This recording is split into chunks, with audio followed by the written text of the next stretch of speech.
తెలంగాణలో భూముల అమ్మకాలపై big fight జరుగుతుంది. హెచ్సియు భూములపై కేటీఆర్ వ్యాఖ్యలకు TPCC chief Mahesh Kumar Goud counter ఇచ్చారు. హెచ్సియు భూములపై బిల్లీరావుతో కేటీఆర్ 5,200 కోట్ల డీల్ కుదుర్చుకున్నారని మహేష్ కుమార్ గౌడ్ విమర్శలు గుప్పించారు. కమిషన్ మిస్ అయిందనే కేటీఆర్ కు కడుపు మంట అని మహేష్ కుమార్ గౌడ్ మండిపడ్డారు.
తెలంగాణలో భూముల అమ్మకాలపై బిగ్ ఫైట్ జరుగుతుంది. హెచ్సియు భూములపై కేటీఆర్ వ్యాఖ్యలకు TPCC chief Mahesh Kumar Goud counter ఇచ్చారు. హెచ్సియు భూములపై బిల్లీరావుతో కేటీఆర్ 5,200 కోట్ల డీల్ కుదుర్చుకున్నారని మహేష్ కుమార్ గౌడ్ విమర్శలు గుప్పించారు. కమిషన్ మిస్ అయిందనే కేటీఆర్ కు కడుపు మంట అని మహేష్ కుమార్ గౌడ్ మండిపడ్డారు.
పర్యావరణ దొంగల్లాగొచ్చి అర్ధరాత్రి అపరాత్రి అని కాకుండా వందల ఎకరాల్లో వారు ఏదైతే దాడి చేసినారో ప్రభుత్వమే మరి రక్షించాల్సిన వాళ్ళని భక్షిస్తుంటే సహజంగానే ఆవేదనతో అటు హెచ్సియు విద్యార్థులు గాని దేశవ్యాప్తంగా పర్యావరణవేత్తలు గాని ఉద్యమం చేసినారు. కానీ దీని వెనకాల అసలు రేవంత్ రెడ్డి గారు ఇంత హడావుడి ఇంత హంగామా ఎందుకు చేస్తున్నారు అని మేము ఆరాధిస్తే దీని వెనకాల దాదాపు 10,000 కోట్లను దోచే ఒక భారీ స్కామ్ కు వారు తెరదీసినట్టుగా మాకు సమాచారం అందింది. దొంగల్లాగొచ్చి అర్ధరాత్రి అపరాత్రి అని కాకుండా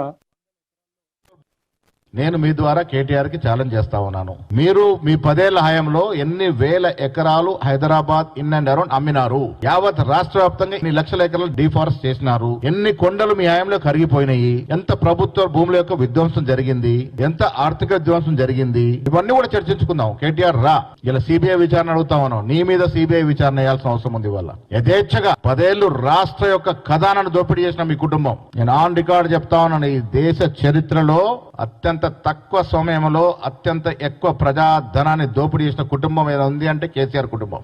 నేను మీ ద్వారా కేటీఆర్ కి ఛాలెంజ్ చేస్తా ఉన్నాను. మీరు మీ 10 ఏళ్ల హయాంలో ఎన్ని వేల ఎకరాలు హైదరాబాద్ ఇన్ అండ్ అరౌండ్ అమ్మినారు? యావత్